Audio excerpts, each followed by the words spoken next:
deuxième partie de notre émission Territoire d'Info avec l'invité politique en direct sur ce plateau ce matin. C'est Laurent Hénard, bonjour. Bonjour. Vous êtes le président du Parti Radical, vous êtes maire de Nancy. Et pour vous co-interviewer à mes côtés, Oriane Mancini, la spécialiste politique de Public Sénat. Bonjour, Oriane. Et Philippe Martin qui dirige Région Magazine. Bonjour Philippe. Cyril. Merci d'être avec nous de retour dans cette émission. Laurent Hénard, l'actualité politique, finalement c'est un livre dont personne n'avait entendu parler, qui va sortir, qui s'appelle Passion. C'est un livre de Nicolas Sarkozy, un genre de carnet de voyage, où il livre quelques secrets sur l'histoire de son ascension, aussi des moments très personnels de sa vie. Est-ce que ça vous plaît, ce retour médiatique de l'ancien président de la République ? Alors, c'est peut-être parce qu'à Nancy, on aime le livre. Vous savez que la rentrée littéraire se fait dans un très beau salon, le livre sur la place, que moi je trouve très bien. Qui a lieu quand ? Elle est un peu... Alors là, qui a toujours lieu à la mi-septembre. Ouais, en fait. Oh là, on a le temps. Voilà, donc vous avez le temps, c'est sur la place Carrière, dans l'ensemble UNESCO, 18e, patrimoine de l'humanité, c'est très beau. Et on a 600 auteurs qui sont là, voilà. Donc on est une ville qui aime le livre et les auteurs. Accueillir Nicolas Sarkozy avec plaisir. Alors, je pense que c'est un petit peu juste pour qu'il y vienne, mais il est déjà venu à Nancy, dédicacé d'ailleurs dans des librairies. Donc moi je trouve bien quand les hommes politiques écrivent. Je trouve ça très bien. C'est une façon de prendre un peu de distance par rapport à ce qu'on a pu faire, par rapport à l'actualité. C'est écrire pour revenir. Oui, vous savez, il peut aussi revenir sans écrire, donc je ne suis pas sûr que ce soit déterminant. Moi, je pense que c'est bien de redonner du champ à son action. De plus en plus, l'action politique, c'est les réseaux sociaux, l'instantané de l'information, ça se succède. Les gens ont parfois peut-être l'impression que c'est très mécanique tout ça. Or, on ne fait pas de la politique sans passion, sans aimer ce qu'on fait, quoi, profondément. Et je crois que c'est bien que les hommes politiques de gauche, de droite, peu importe, c'est pas le sujet, montrent leur part de sincérité. Je trouve ça bien. On va parler politique un peu plus tard, notamment de la droite et du centre, mais quelques mots d'actualité. L'actualité, c'est la canicule. Votre ville de Nancy est touchée. Comment vous gérez la situation en tant que maire ?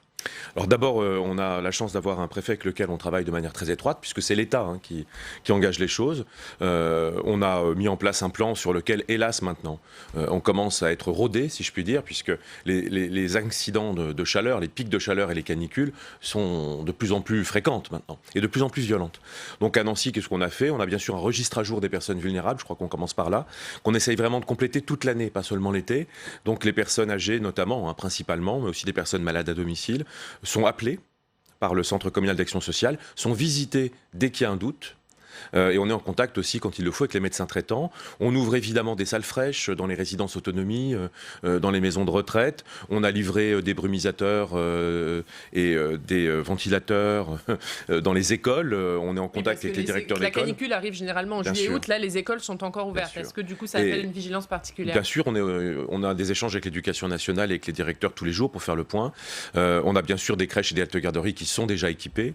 Et puis, on a ouvert les parcs, les deux grands parcs de Nancy, en fait, la Pépinière et le parc Sainte-Marie. Il y a une cinquantaine de parcs, mais beaucoup de petits parcs. Il y a deux grands parcs avec des brasseries, etc., qui sont ouverts jusque minuit, Donc on essaye de répondre en temps réel, je dirais, aux besoins des habitants. Et juste que vous parliez d'éducation nationale, le gouvernement a décidé de décaler le brevet des collèges. Vous trouvez que c'est une bonne chose ou c'est un excès de précaution un peu trop fort ? Alors, je pense, vu l'état immobilier des lieux dans lesquels se passe le brevet des collèges, je pense que c'est peut-être prudent, oui, effectivement. Parce qu'il faut moi, je le vois dans les écoles de Nancy. Nos écoles de fin 19e, début 20e, les écoles Jules Ferry, on va dire. C'est des bâtiments en pierre. Finalement, voilà, ça résiste bien à la canicule. Les écoles qu'on a héritées des années 60, 70, très sincèrement, rapidement, c'est des vrais fours, quoi. Donc, d'ailleurs, ça prouve tout l'intérêt qu'il y a à investir, et on a commencé à le faire depuis 5 ans déjà, sur la mise aux normes énergétiques et surtout le caractère passif. Parce que qui dit caractère passif des immeubles, dit immeubles qui sont résistants et aux très fortes chaleurs et aux très grands froids. Je pense que le parc immobilier, hélas, dans lequel se déroule le brevet des collèges... L'État doit aussi investir plus dans la mise aux normes des écoles ? Il ne faut pas revenir sur la décentralisation. Vous n'allez pas faire dire à un maire radical, qui plus est, qu'il faut revenir sur la décentralisation. Il y a eu des compétences confiées aux collectivités, il faut les laisser. Simplement, si l'État estime que la transition écologique est une priorité, il le dit, et j'espère qu'il le pense profondément. Et là, il faut un puissant programme d'accompagnement. Il y a déjà beaucoup de choses, d'ailleurs. Honnêtement, nous, on rénove beaucoup de bâtiments énergétiques sur le plan énergétique depuis 5 ans. Ne serait-ce que l'ADEME, les crédits européens permettent d'avoir des financements parfois jusqu'à 60-70%. Mais tout ça coûte quand même très cher. Enfin, toutes les mesures que vous venez d'évoquer, c'est à la fois de l'investissement, du fonctionnement supplémentaire. Au moment où vous allez être privé de la taxe d'habitation, comment vous allez faire ? Et est-ce que l'idée de récupérer l'argent des départements, puisque c'est un peu ça dont il est question. C'est quelque chose qui vous plaît en tant que radical, justement? Alors, il y a beaucoup de questions. Oui. Pour être rapide, moi je pense que la transition écologique, c'est un investissement qui peut améliorer les choses en fonctionnement. On le voit à Nancy, on est passé en véhicule électrique, quand même, voilà, le carburant coûte beaucoup moins cher. Et puis c'est l'occasion de repenser les flottes de véhicules. Je ne vous cacherai pas que la mise aux normes énergétiques des bâtiments, hiver comme été, on le retrouve après dans les factures d'énergie. Donc, la transition écologique, ça peut être aussi quelque chose de vertueux sur le plan budgétaire. Je voudrais insister là-dessus. C'est de la dépense en investissement, mais ça peut avoir un rendement en fonctionnement. Vous avez évoqué l'évolution de la fiscalité locale ensuite. La réforme est en préparation. Puisque la réforme est en préparation. Moi, je pense que ce qui est important, il y a 2 progrès qui sont attendus par les élus. Un, je crois que si on veut transformer la France, il faut une nouvelle vague de décentralisation. Pas du bidouillage entre collectivités. Des compétences de l'État qui vont aux collectivités. Un vrai acte 3. C'est-à-dire que ce que fait le gouvernement actuellement, c'est du bidouillage entre collectivités? Non, ce qui a été fait avec Notre, MAPTAM, ce qui a été fait sous François Hollande, où l'État a pris au département pour donner aux régions, où il a modifié les agglos, où il a revu les périmètres de communes. En fait, d'une certaine manière, il a poussé les collectivités locales un peu à se battre entre elles. Mais il n'y a pas eu de transfert puissant de l'État vers les collectivités. Je crois que la transformation du pays passe par là. Et ça implique des blocs de compétences clairs.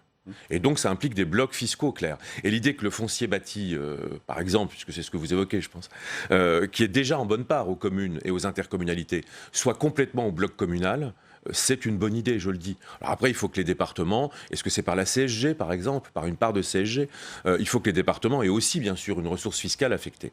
Je voudrais juste attirer l'attention sur 2 sujets rapides. Un, il faut qu'on puisse garder une liberté de taux, parce que si le conseil municipal ne peut pas faire bouger le montant de l'impôt, quelle sera l'incitation des habitants à regarder si la mairie est bien gérée? Aucune. Voilà. Et 2, le départ de la taxe d'habitation que vous avez évoqué aussi, moi je pense qu'il sera bien compensé puisqu'ils veulent le remplacer par d'autres impôts et que ça se fait en même temps, si je puis dire. Donc globalement, sur le niveau de compensation et les modalités, je pense qu'on peut trouver un bon point par le dialogue et notamment par l'expertise technique. Vous n'avez pas d'inquiétude là-dessus? Mais il y a un sujet, c'est qu'on perd le lien entre le fait d'habiter, d'utiliser les services publics et de contribuer à ces services publics. Vous parlez de nouvel acte de décentralisation. Et moi, je fais partie de ceux qui ont défendu l'idée d'une contribution de résidence, même minime. Depuis 18 mois, on est plutôt dans un phénomène de recentralisation. On a repris l'apprentissage aux régions, on supprime les impôts. Enfin, on n'est pas du tout dans ce que vous décrivez. Donc, moi, quand j'entends Édouard Philippe dire on va poursuivre la décentralisation, mais quand est-ce qu'elle a commencé depuis 18 mois? Et on est vraiment dans le phénomène inverse. Comment vous le vivez, vous qui avez appelé à soutenir l'action du président de la République? C'est quelque chose qui doit vous heurter quand même en tant que décentralisateur radical. Sur le sujet de la décentralisation, depuis 2017, depuis que le président a été élu, on a régulièrement alerté sur le manque de confiance envers les collectivités locales et sur le fait surtout que le président, qui dit vouloir transformer le pays, ne pourra pas le faire sans avoir des alliés. Et pour transformer le pays, le premier allié, c'est les collectivités locales. Dans l'acte 2 du quinquennat, ce qui a été annoncé, c'est 2 grandes évolutions. Un, l'arrivée sur le terrain des questions sociales, avec par exemple les retraites, mais aussi la dépendance ou la loi santé. Bon. Et 2, la volonté de faire confiance aux collectivités et d'établir un partenariat clair. Moi, je n'ai pas de raison de faire procès a priori au gouvernement. Voilà, il annonce un virage, il annonce une évolution. On peut comprendre qu'après les Gilets jaunes, ils se disent qu'il y a des choses à changer. Ils ont besoin de partenaires, les radicaux sont des partenaires indépendants et exigeants de la majorité pour conduire ce changement. Oriane Mancini, statut de l'élu. Oui, il y a une autre réforme à venir, celle du statut de l'élu. La loi engagement et proximité sera présentée au Conseil des ministres au mois de juillet. Est-ce que cette loi sera suffisante pour éviter le découragement des maires? Je pense que vous avez, dans le statut de l'élu, vous avez 2 réalités différentes. Voilà. Vous avez des élus de grandes villes, dont je fais partie, qui, même s'ils ont le même statut que tous les maires, ont un niveau d'indemnité un peu plus important, prennent des expériences qui après peuvent les aider à faire valoir des savoir-faire et à évoluer. Puis vous avez tous ceux qui sont quasiment des bénévoles associatifs, il faut dire les choses franchement, qui sont les maires des petites communes. Et moi je pense très sincèrement que c'est sur ces maires de petites communes qu'il faut vraiment mettre l'accent. Sur une meilleure disponibilité professionnelle pour pouvoir s'occuper de leur commune, parce que souvent ils n'ont qu'un agent, ou 2 dans la commune pour faire le travail avec eux. Et puis bien sûr, un vrai accès à la formation, et peut-être ça passera par la réforme des retraites, etc., des incitations à ce que le temps passé à s'occuper de sa commune soit reconnu. Revalorisation de leur salaire aussi, de leurs indemnités ou pas? Pour les maires des petites communes, oui, je pense. Oui, je pense. Ou alors, faut dire qu'on veut plus de petites communes. Mais faut faire un choix là. Est-ce que là, ça va dans le bon sens que propose le gouvernement? C'est un premier pas, honnêtement. Je crois que c'est le message qu'ils ont compris de l'AMF quand même. Le fait que quand ils parlent des maires, ils parlent des maires bien sûr des communes rurales et des villages. Et c'est là-dessus qu'il faut apporter l'effort. Moi, regardez le vote du Front National, du Rassemblement National maintenant. Je veux dire, on voit bien qu'il y a une France qui est en train de se séparer en deux parties, les campagnes et les villes. Et les maires sont un levier pour lier c'est Laurent les Hénard, deux France. Président du Parti radical, qui est maire de Nancy, qui est notre invité politique ce matin. Vous avez signé la tribune des 72 maires de droite et du centre qui appellent à soutenir Emmanuel Macron.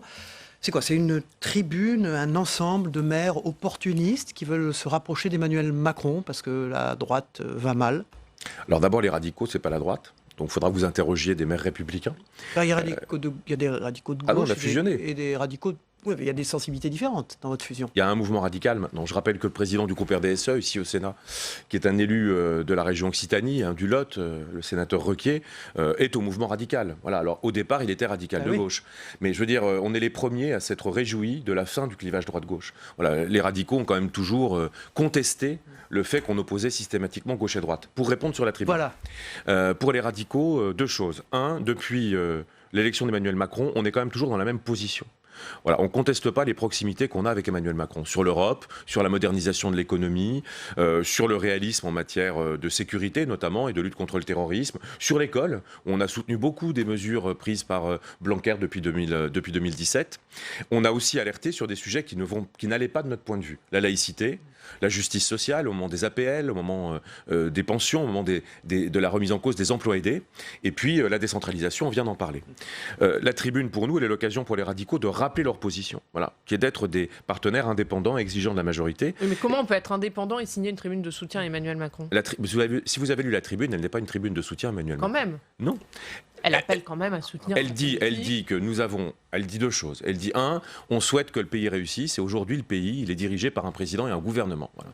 Et ça, c'est une critique de l'ancienne politique qui consistait, quand on avait perdu les élections, à attendre l'élection suivante 5 ans après et à tout faire pendant 5 ans pour que la majorité en place échoue. Voilà.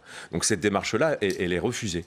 Deuxièmement, c'est de dire, il y a dans la politique voulue par le président et notamment dans l'acte 2 qu'il a annoncé, il y a des choses qui répondent à des critiques qu'on a formulées nous-mêmes. Donc à partir du moment où il annonce des évolutions de son programme d'action politique qui répondent à des critiques qu'on a formulées, si on est cohérent, on dit banco, voilà, chiche, allons-y. Si la droite avait fait un bon score aux européennes, vous auriez quand même fait cette tribune. Oui, parce que j'avais déjà, je le rappelle, plusieurs fois appelé à travailler avec le président de la République et surtout parce que les radicaux ont fait le choix aux européennes de participer à la liste Renaissance. Ça a été un choix de l'ensemble du mouvement radical. On était aux côtés du MoDem, aux côtés d'En Marche, aux côtés d'écologistes indépendants et aux côtés des républicains jupéistes dans la liste Renaissance. Pour poser la question de manière un peu plus brutale, est-ce que ça veut dire que ces maires et vous-même, vous allez conduire une liste au municipal qui sera une liste La République En Marche ou une liste de coalition avec La République En Marche? Est-ce que vous demanderez l'investiture? Alors, il y a quand même ça qui est derrière. Depuis 5 ans, je suis à la tête d'une majorité municipale qui rassemble des gens qui ont des options politiques nationales différentes. Voilà. Ils ne votent pas pour les mêmes candidats au présidentiel de 2017. Ils ne votent pas pour les mêmes listes d'ailleurs, même si moi j'en ai soutenu une clairement aux européennes de 2019. C'est un peu particulier à Nancy quand même. En fait, oui, mais c'est très bien. Les signataires ne sont pas dans cette... Mais c'est très bien ainsi. Et c'est ce que je garantis pour ma ville. Voilà, les Nancéens, ils sont attachés à l'indépendance de leur ville. Et donc, moi, ce que je garantis, c'est effectivement une liste de rassemblement avec des gens qui ont des options politiques nationales différentes, avec aussi beaucoup de gens qui ne font pas de politique. La première adjointe est un chef d'entreprise qui n'a jamais eu de carte. Le deuxième adjoint, Gilles Bertil, qu'on connaît un peu, qui était jusqu'à il y a peu juge antiterroriste, qui s'occupe de la sécurité, n'a pas non plus milité dans les partis politiques. Son statut le lui interdisait, etc., etc. Deuxième remarque sur le sujet, je pense en plus que dans la période de décomposition politique dans laquelle on est, où les partis traditionnels s'effondrent. Le PS ne s'est pas rétabli aux européennes et les Républicains n'ont pas fait le score que, d'ailleurs, tous on attendait en observateur. Je pense que dans cette déconfiture des partis traditionnels, la logique des électeurs au municipal va encore plus être de regarder local. La personnalité du maire, la composition de l'équipe, le bilan, le projet. Et c'est dans cette perspective-là que je me place. Voilà. Il y aura quand même des investitures. Alors je ne sollicite aucune investiture. Mais est-ce que vous avez eu la garantie de La République En Marche de n'avoir aucun candidat estampillé de majorité présidentielle face à vous? À ce jour, non. D'ailleurs, les marcheurs du département réfléchissent, est-ce qu'ils ne font pas une liste à Nancy? Donc il pourrait y avoir une liste La République En Marche à Nancy. Je respecte leur point de vue. Voilà. Alors un sondage vous donne en retard par rapport à la gauche au premier tour, mais c'était le cas aussi il y a 5 ans. Oui. Il paraît que ça a été très commenté à l'issue du conseil municipal, là je lis la presse locale, et que tout le monde se demande quelle va être votre réaction face à ce sondage. On peut l'avoir cette réaction ce matin? C'est très simple. Le même sondage est en tête devant vous. Le même sondage dit que 54% des sondés souhaitent ma réélection. Vous voyez une contradiction alors énorme? Non. C'est le sondeur qui se trompe? Non, je pense que si l'élection est locale, les sondés souhaitent que l'action en place puisse se poursuivre. Et je ne leur proposerai pas simplement de poursuivre l'action en place. Il y a des sujets sur lesquels on proposera évidemment des idées nouvelles, notamment parce qu'on a mis en place à Nancy depuis 2018. Donc c'est pas une feuille de route pour la transition écologique, qui est une feuille de route à 10 ans, qui prévoit des objectifs à 10 ans, mais aussi des programmes d'action à 3 ans. Et là, on est dans les actions 19, 20, 21. Avec des investissements dans les écoles, des programmes de plantation, de végétalisation, l'installation de potagers et de vergers dans des cours d'école ou à proximité. Enfin, plein de choses qui sont faites aussi pour le développement du vélo, la transition énergétique, la transition alimentaire. On fait monter la part de bio avant même que la loi le rende obligatoire. Au-delà de Nancy, juste un mot sur, puisque vous êtes aussi président du Parti radical, un mot sur la stratégie du Parti radical au municipal. Quelle sera-t-elle? Est-ce que vous aurez des candidats estampillés Parti radical? D'abord, on est à la tête, on a des maires qui sont à la tête de mairies importantes. Des villes comme Bourges, comme Montélimar, comme Niort, comme Tours, comme Valenciennes ont des maires radicaux. Il y a un très grand nombre de maires dans la maison, si je puis dire. Et évidemment qu'on leur fait confiance, en fait, pour organiser leur majorité locale. Les radicaux, on est des décentralisateurs. Voilà. Si on pense que les collectivités doivent avoir le plus possible de responsabilités, il faut qu'il puisse y avoir des alliances différentes d'un territoire à un autre. Moi, je suis voisin de l'Allemagne, ça marche comme ça en Allemagne. Vous avez d'un land à un autre land des majorités différentes. Il faut qu'on puisse faire ça avec un interdit, évidemment, c'est pas d'alliance avec les extrêmes, ni France Insoumise, ni Rassemblement National. Laurent Hénard, un mot sur Nancy Follies, qui démarre avec beaucoup d'animations. Avec les commerçants de la ville, oui. Et voilà. Ça va durer longtemps, tout l'été? Oui, ça va durer effectivement jusque la rentrée de septembre. On a après le mouvement des Gilets jaunes, on a mis en place un plan d'animation des samedis. Alors on a par exemple ce qu'on appelle les samedis à 2 €. Donc un pass transport en commun, autant de trajets que vous voulez pour 2 €. Du parking aussi à 2 € pour toute la journée. Et on a des animations qui ont été bâties avec les commerçants, culturelles, festives. Vous avez participé vous-même? J'ai participé à faire le tour des animations. Là, on va lancer Place Simone Veil devant la gare, un terrain libre de skate, roller, BMX, sport urbain. Parfait pour Philippe Martin et Oriane Mancini. Voilà, et je sens que vous êtes les bienvenus. On vous prêtera les protections, genouillères, coudières et casques. J'arrive tout de suite. Merci. Mais c'est important le commerce au centre-ville. Bien sûr. Merci Laurent Hénard, président du Parti radical. Vous êtes maire de Nancy, d'avoir été notre invité politique ce matin. On passe au débrief de l'actualité dans un instant. À tout de suite.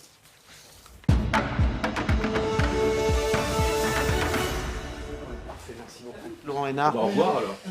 Président du Parti radical, quitte ce plateau. Il est maire de Nancy. Et pour débriefer l'actualité, Pascal Jalabert revient. Il était là dans la première partie lorsque nous avons reçu Christian Prudhomme. Et Philippe Martin, il revient également. Il était là dans la deuxième partie. Merci messieurs. On démarre, s'il vous plaît, avec ce livre de Nicolas Sarkozy, totalement inattendu, Passion. Il y parle de sa formation, de ses débuts en politique, Pascal Jalabert, de sa relation avec Jacques Chirac. Tout le monde attend ça d'ailleurs. Et puis de sa séparation avec Cécilia, de sa rencontre avec Carla Bruni, etc. Ce livre vient fort à propos, Pascal Jalabert, après les ennuis judiciaires et peut-être avant une forme de retour en politique. C'est ce que vous pensez? Alors le retour pour moi, il a dit lui-même qu'il ne l'envisageait pas à plusieurs reprises. Ce matin, nous avons une interview de Valérie Pécresse qui dit Nicolas Sarkozy est en dehors, c'est à nous de travailler sans attendre l'homme providentiel. Donc tout le monde ne souhaite pas non plus ce retour dans la famille. Maintenant, il y a une réalité, c'est que Nicolas Sarkozy est le seul à droite qui fédère. C'est le plus populaire. Donc ça rend la tâche d'autant plus complexe pour les autres. Après, ce qui est certain, c'est que l'actualité judiciaire, elle risque d'être lourde pour lui dans les mois à venir. Alors, on dit qu'il y a une forme de complicité, certains journaux parlent d'entente cordiale entre l'actuel président de la République, Emmanuel Macron, et l'ancien président de la République, Nicolas Sarkozy. Alors, en dehors du fait que ces deux hommes peuvent s'apprécier mutuellement, il y a sans doute un calcul politique, non? Oui, alors il y a un calcul politique à part Emmanuel Macron, mais je crois que Nicolas Sarkozy a eu une sorte d'admiration pour ce président qui a réussi à faire ce que lui a un peu tenté. Il faut se souvenir. C'est moi en mieux, voilà, a-t-il dit après l'avoir rencontré. Il faut se souvenir, Nicolas Sarkozy, au début de son mandat, qu'est-ce qu'il tente de faire? Il tente de mettre un pôle de gauche dans son gouvernement, de faire du en même temps. Alors bon, malheureusement pour lui, il n'a pu récupérer des gens qui n'étaient pas vraiment l'incarnation de la gauche de gouvernement. Mais il y a beaucoup de choses que Nicolas Sarkozy aurait aimé pu faire, y compris des réformes, et il a été bloqué par sa propre famille, qu'Emmanuel Macron réalise. Donc il y a eu cette petite admiration. Il faut aussi se rappeler que lors de son investiture, Emmanuel Macron a mis sur un pied d'égalité tous les anciens présidents. Il a cité, je me souviens très bien de l'expression, l'énergie et le volontarisme de Nicolas Sarkozy face à la crise de 2008. Et je crois que dans ce livre, c'est quand même ce qu'il faudra retenir, c'est que Nicolas Sarkozy, c'est quand même lui qui s'est dressé face à ce qui se passait sur les marchés à la crise de 2008. Il est revenu en plein mois d'août, il y a un épisode célèbre, il a réuni tous les banquiers de la place française, il a réuni le patron de la Banque de France, tous les responsables des finances à Bercy, et il a mis en place un dispositif anti-crise. Donc le mandat de Nicolas Sarkozy, par-delà les anecdotes familiales qui ont pu être, par-delà les erreurs qu'il a commises dès le début avec le yacht de Bolloré, le Fouquet, il reste quand même le président qui a fait face à la plus grande crise économique depuis le début de ce siècle. Pascal Jalabert, qui dirige le bureau parisien du groupe EBRA, 9 journaux de la presse quotidienne régionale. On reste dans les régions avec Région Magazine. Philippe Martin, un spécial tourisme et puis une édition de Région Magazine consacrée à la région Provence-Alpes-Côte d'Azur. Je croyais qu'elle ne s'appelle plus comme ça, parce qu'on a reçu Renaud Muselier Là, vous n'avez pas dit PACA, c'est bien. Non, mais il paraît qu'il veut qu'on l'appelle la région Sud. La région Sud, oui. Ouais. Pour une question de marque. Oui, parce que PACA, il déteste. Provence, Alpes, Côte d'Azur, c'est long, et puis c'est 3 marques mondes différentes. Donc il a inventé ce concept de région Sud. Alors c'est pas juridiquement accepté, c'est-à-dire il n'y a pas eu de vote, contrairement à Centre qui était devenu Centre Val-de-Loire. Donc on reste dans la région Provence, Alpes, Côte d'Azur. Donc c'est Sud, Provence, Alpes, Côte d'Azur. Voilà, une région avec une exponentialité exceptionnelle. Extraordinaire. Extraordinaire. C'est la Californie de la France. Oui. Une bonne croissance. On a l'impression que tout le monde, au fond, veut aller habiter le Sud. Alors, c'est aussi le plus gros taux de chômage avec les Hauts-de-France. Donc, il faut relativiser. Mais parce qu'il y a beaucoup de monde aussi. Oui, il y a beaucoup de monde. Il y a aussi des emplois qui ne correspondent pas forcément aux qualifications, d'où le problème énorme de la formation, qu'on est en train d'essayer de réformer actuellement avec plus ou moins de succès. Alors, c'est une région qui a des atouts extraordinaires, des paysages fabuleux. Feuilletez le supplément, vous verrez qu'il y a des photos magnifiques. Transition énergétique, vous il y a aussi insistez là-dessus. Parce qu'il a fait de ce qu'il a appelé la COP d'avance. Donc, Renaud Muselier, il vous l'a expliqué quand il est passé, la COP d'avance. Il a fait une espèce de stratégie globale sur l'ensemble de tout ce qui se fait dans la région, qu'il s'agisse de transport, qu'il s'agisse des lycées qui sont tous passés à énergie positive, toutes les politiques publiques depuis 3 ans de la région Sud se font à l'aune de la transition énergétique. Et c'est vrai qu'ils ont pris un certain nombre d'avances avec des choses très concrètes, avec des bus à hydrogène, avec un travail qui est fait sur les grands bateaux qui viennent sur le port et qui peuvent plus s'alimenter directement. Enfin, il y a beaucoup de choses très concrètes. Il y a 100 mesures qui ont été annoncées et 77 sont déjà exécutées ou en cours d'exécution, ce qui est quand même beaucoup. Donc c'est pas seulement des beaux paysages, c'est aussi une action territoriale très forte et qui, par certains côtés, porte ses fruits. Après, c'est compliqué parce que c'est 3 métropoles, Marseille, Nice, Toulon. Marseille-Nice, c'est quand même 2 villes très différentes. Culturellement différentes. Culturellement et sociologiquement très différentes. Donc, et puis il y a les Alpes, il ne faut jamais oublier qu'il y a beaucoup de départements montagneux dans cette région. Avec de belles stations de ski. Très belles stations de ski. Dans Région Magazine, le spécial tourisme, j'ai retenu les hébergements insolites. Alors il y a 15 hébergements insolites. Ça c'est amusant. Si vous avez envie de loger dans un cocon à flanc de falaise en Corse. Ça c'est l'envie de Pascal Jalabert. Oui, je me doute. Non, à mon avis, c'est l'autre, c'est habiter dans un coron minier qui a été dans le Pas-de-Calais, qui a été réaménagé en spa de luxe. Enfin, il y a 15 hébergements. Mais le dossier, il porte sur le tourisme d'affaires, très important, le tourisme d'affaires en France, qui est en train de se développer avec des grands projets à Strasbourg, à Toulouse, à Orléans. Metz, partout. Et très important pour 2 raisons. D'abord parce que ça permet l'étalement de l'activité touristique, beaucoup mieux que le tourisme de loisirs, qui est quand même très concentré sur l'été et sur l'hiver pour les stations de ski. Et puis deuxièmement, parce que vous le savez peut-être, Cyril, le touriste d'affaires dépense entre 30 et 40% de plus que le tourisme de loisirs. Donc c'est une manne importante pour les régions et les territoires qui font un très gros travail à ce niveau-là, et c'est ce que vous trouvez dans le dossier. Voilà, excellent magazine. Région Magazine. Philippe Martin qui en dirige la rédaction. Merci beaucoup d'avoir été notre invité ce matin. Merci Pascal Jalabert qui était là pour l'Est républicain d'ailleurs ce matin. On passe, messieurs, au Zap Matin, ce qui s'est passé dans les autres matinales d'infos chez nos confrères ce matin. Puis on revient sur ce qui s'est passé, un résumé des journaux télévisés et des émissions politiques hier soir. On regarde ça ensemble, on se retrouve après pour l'actualité parlementaire. A tout de suite. La circulation différenciée encore plus sévère en cas de pic de pollution. Qui est concerné? Nous allons remonter d'un critère pour être plus sélectif. Cela concernera environ 35% des véhicules qui ne pourront plus circuler en cas de circulation différenciée. L'action gouvernementale ne peut se limiter à des slogans, à des postures médiatiques ou propositions saugrenues évacuant les vraies solutions. On fait beaucoup en termes de communication. Manifestement, chaque ministre se transforme en conseiller, mais bon, sur ce qu'il convient de faire. Dès lors que vous avez des situations de ce type qui vont devenir de plus en plus extrêmes, on le sait, ça veut dire que vous ne pouvez pas vous contenter seulement de réagir à ces moments-là. Nous devons donc, au-delà des mesures d'urgence, elles sont légitimes, mais elles ne sont pas suffisantes, nous adapter notre société, adapter notre bâti, adapter notre urbanisme, adapter notre architecture, adapter nos services publics. Nous devons prévenir. Je vois bien qu'on n'a pas grand-chose à se mettre sous la dent peut-être cette semaine, mais enfin faire de ce type d'événement climatique un événement politique me semble être d'assez mauvaise aloi, ou alors le gouvernement n'a vraiment plus rien à proposer aux Français. Je n'estime pas que nous en fassions trop parce qu'il y a toujours des morts. L'année dernière, il y a eu un épisode de canicule qui a abouti à 1500 décès en excès. Donc en réalité, moi, tant qu'il y aura des morts inutiles liées à la canicule, je continuerai à délivrer ces messages de prévention. Le ministère de la Santé ne peut pas être simplement un ministère de la communication. Il est important de faire de la prévention, il est important de prendre un certain nombre de dispositions dans les transports, mais il est important aussi qu'on traite les problèmes de fond. Et on le voit, dans le même temps qu'il y a cette canicule, il y a quoi? Il y a une grève des pompiers, il y a une situation apocalyptique dans les urgences. C'est un peu navrant d'entendre ce que nous venons d'entendre. Madame Buzyn est au front sur cet enjeu lié à la canicule. Arrêtons de mettre des cravates et des costumes. Là, je vous allez me faire un reproche parce que j'ai une cravate. Mais parce qu'en réalité, la climatisation vous protège, mais elle participe au réchauffement climatique. Et donc, on a intérêt à ne pas trop climatiser et à changer notre code vestimentaire. Je préfère qu'il fasse du zèle plutôt que rien, comme ça s'est passé quelques années et que ça se termine avec 15 000 morts. Le gouvernement, il communique, il essaye d'agir face à cet épisode de canicule, et dans l'urgence, c'est tout ce qu'il peut faire et c'est ce qu'il doit faire. Si nous avons 12 ans pour changer de modèle, l'écologie ne peut pas s'accommoder du libéralisme économique avec lequel il faut rompre. Et d'ailleurs, la jeunesse qui se mobilise pour le climat, ces mots d'ordre montrent bien qu'il s'agit d'un changement de modèle.